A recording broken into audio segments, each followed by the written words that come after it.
Hello friends, आप सभी का स्वागत है ERA फिजिक्स क्लासेस में। आज हम लोग बात करेंगे ऑब्जेक्टिव ऑफ एक्सरसाइज 12।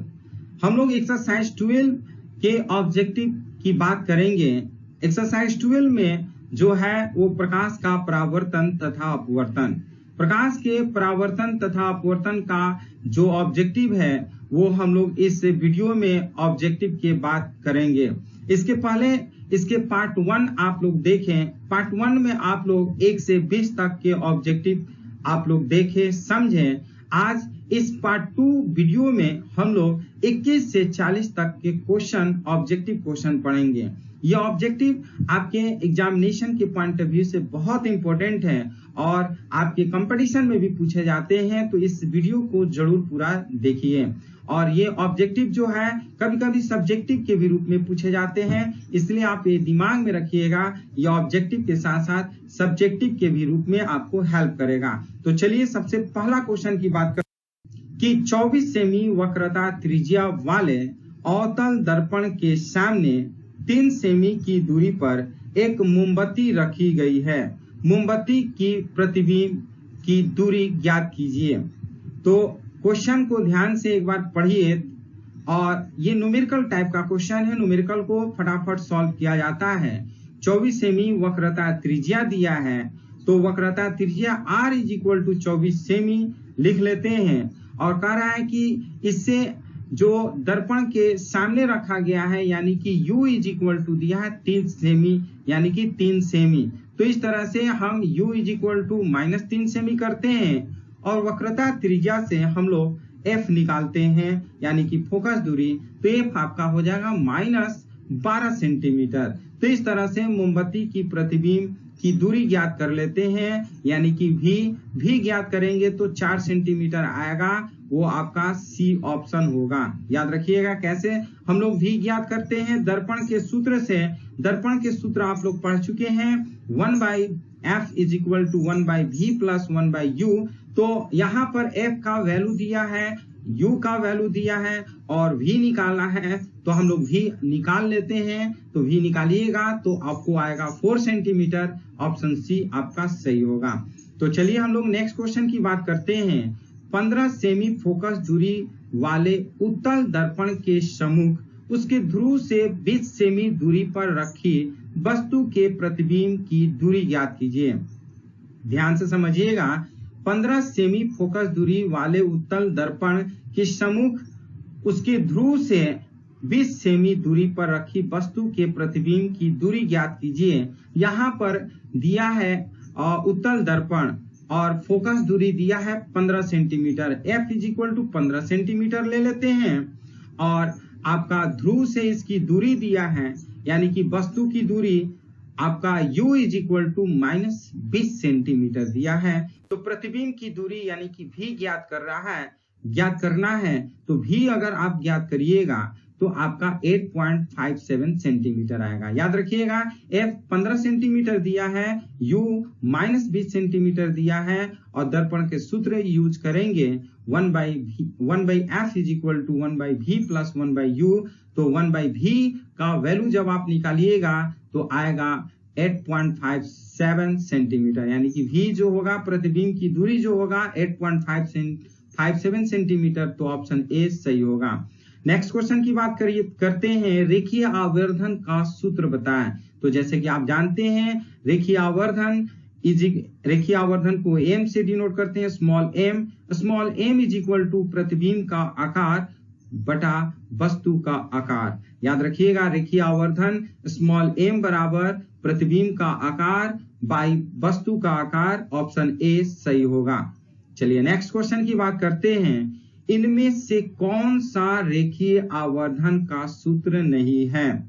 इनमें से कौन सा रेखीय आवर्धन का सूत्र नहीं है? तो कहेंगे रेखीय आवर्धन का सूत्र m = I/o भी होता है। I का मतलब होता है प्रतिबिंब की ऊंचाई बटा o का मतलब होता है ऑब्जेक्ट की ऊंचाई यानी कि I/o भी होता है। फिर नेक्स्ट क्वेश्चन मीन्स इसमें सेकेंड ऑप्शन में दिया है m = -v/u। ये भी रेखीय आवर्धन का सूत्र होता है। तो b भी है, a भी है।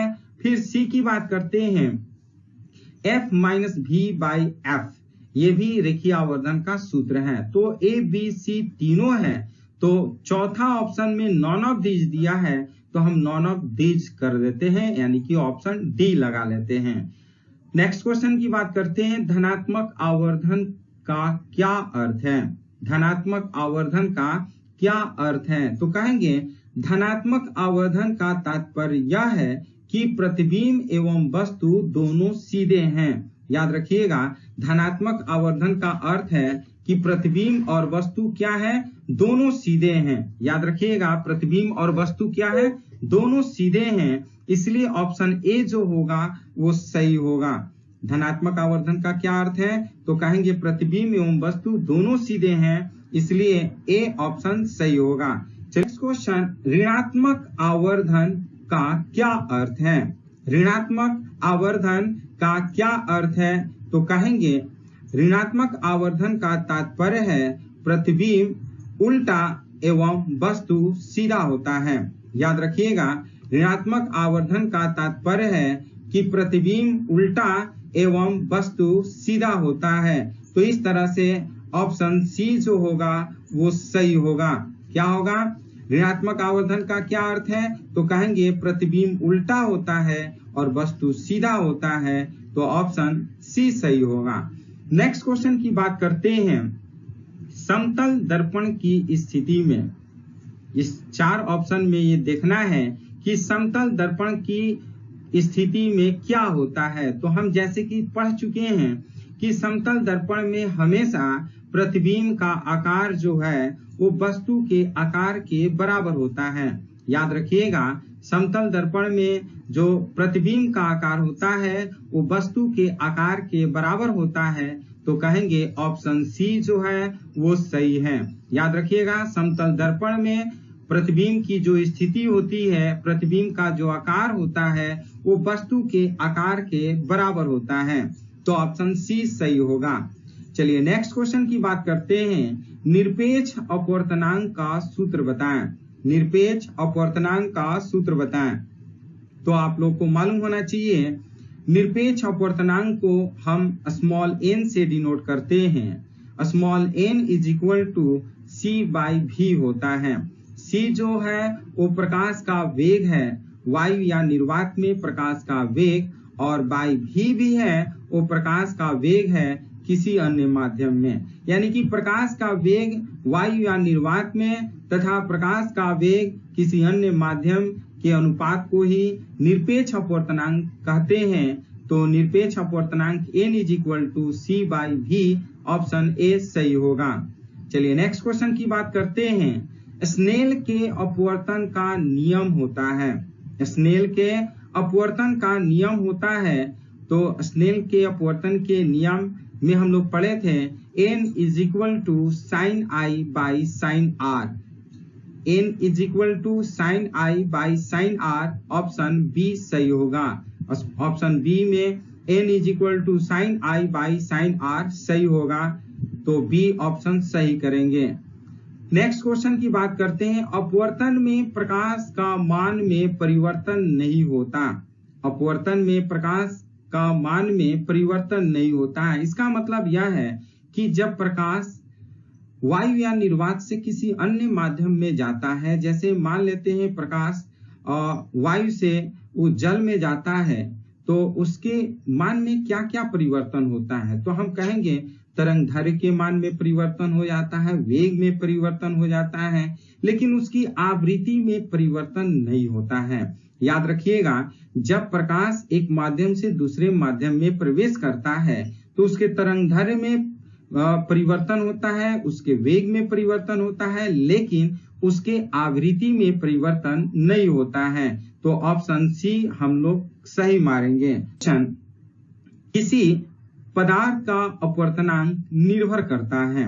किसी पदार्थ का अपवर्तनांक निर्भर करता है, तो याद रखिएगा, किसी भी पदार्थ का अपवर्तनांक माध्यम की प्रकृति तथा भौतिक अवस्था पर निर्भर करता है, प्रकाश के रंग पर निर्भर करता है, माध्यम के ताप पर निर्भर करता है। अर्थात हम कहेंगे डी ऑप्शन सभी।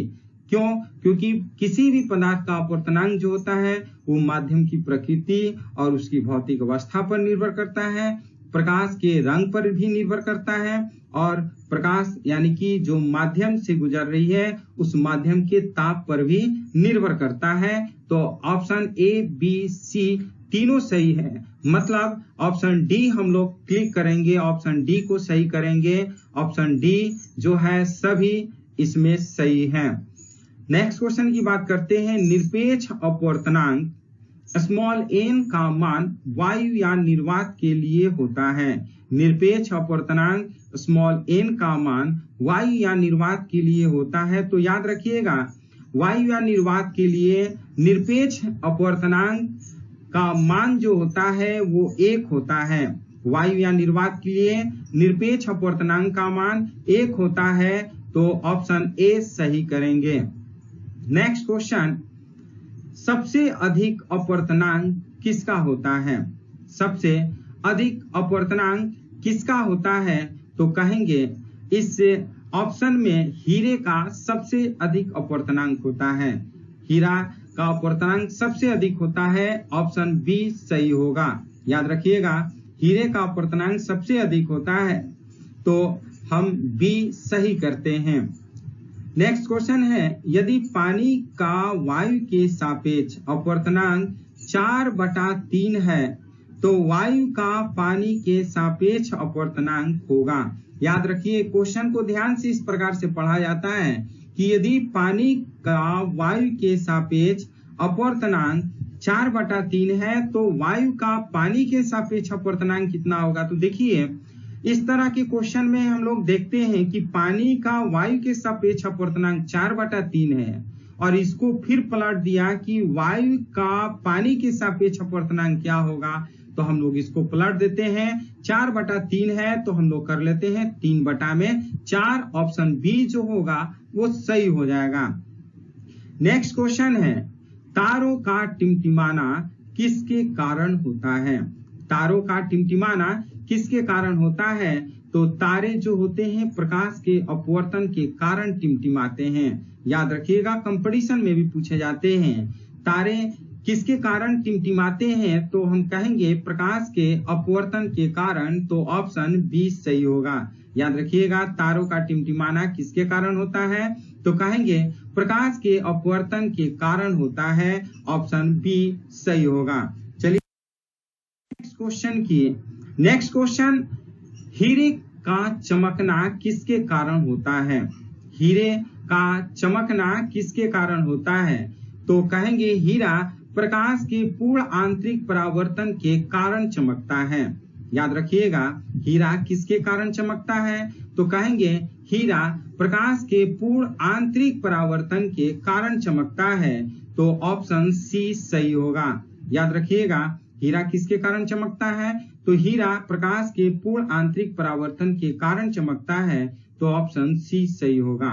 नेक्स्ट क्वेश्चन की बात करते हैं। प्रकाशिक तंतु, जिसे हम लोग इंग्लिश में ऑप्टिकल फाइबर्स के नाम से जानते हैं, किस सिद्धांत पर कार्य करते हैं? ये ऑप्टिकल फाइबर, जैसे कि आप लोग पढ़े थे कि ऑप्टिकल फाइबर आजकल जो है वो 5G की प्रचलन बहुत तेजी से बढ़ रही है। 5G चल रहा है और ये 5G जो वर्क करता है वो ऑप्टिकल फाइबर से काम करता है, जिसमें इसका पूर्ण आंतरिक परावर्तन हो जाता है। तो इस प्रकाशिक तंतु की सिद्धांत पर कार्य करता है। तो कहेंगे प्रकाशिक तंतु प्रकाश के पूर्ण आंतरिक परावर्तन के सिद्धांत पर कार्य करता है। तो ऑप्शन सी सही हो जाएगा। नेक्स्ट क्वेश्चन है, एक माध्यम के लिए वायु के सापेक्ष क्रांति कोण का मान 45 डिग्री प्राप्त होता है। तो उस माध्यम का अपवर्तनांक ज्ञात कीजिए। एक माध्यम के लिए वायु के सापेक्ष क्रांति कोण का मान 45 डिग्री प्राप्त होता है। तो उस माध्यम का अपवर्तनांक ज्ञात कीजिए। जैसे कि आप जानते हैं अपवर्तनांक n = 1/sin c और यहाँ पे क्रांति कोण c का मान 45 डिग्री है और sin 45 का मान आप जानते हैं 1/√2। तो 1/√2 करते हैं तो √2 ऊपर जाएगा। तो इस तरह से n = √2 हो जाएगा और √2 का वैल्यू आप जानते हैं 1.414 होता है, तो इस तरह से ऑप्शन ए सही होगा। तो याद रखिएगा, एक माध्यम के लिए वायु के सापेक्ष क्रांति कोण का मान अगर 45 डिग्री प्राप्त होता है तो उस माध्यम का अपवर्तनांक 1.414 हो जाएगा। ऑप्शन ए सही होगा। नेक्स्ट क्वेश्चन है, आभासी तथा वास्तविक गहराई में संबंध है। आभासी तथा वास्तविक गहराई में संबंध, तो याद रखिएगा ANW का मतलब A मतलब एयर और W मतलब वाटर। तो ANW इज इक्वल टू वास्तविक गहराई बराबर वास्तविक गहराई बटा में आभासी गहराई होता है। याद रखिएगा ANW मतलब A का मतलब वाटर और W का मतलब वाटर हो गया और A का मतलब एयर हो गया। तो ANW इज इक्वल टू होता है वास्तविक गहराई बटा में आभासी गहराई। जब आप देखते हैं कि कोई मछली पानी में डूबी हुई रहती है तो उसकी जो वास्तविक गहराई जो होती है वो कुछ और होती है और आभासी गहराई जो होती है उसकी कुछ और होती है। हमें लगता है कि मछली ऊपर है, बट मछली जो है वो तली में रहती है और ऊपर हाथ लगाते ही वो भाग जाती है। तो इस तरह से वास्तविक और आभासी गहराई में संबंध अगर आपसे कभी क्वेश्चन पूछे तो वास्तविक गहराई बटा में आभासी गहराई कह देते हैं। ऑप्शन ए सही हो जाएगा।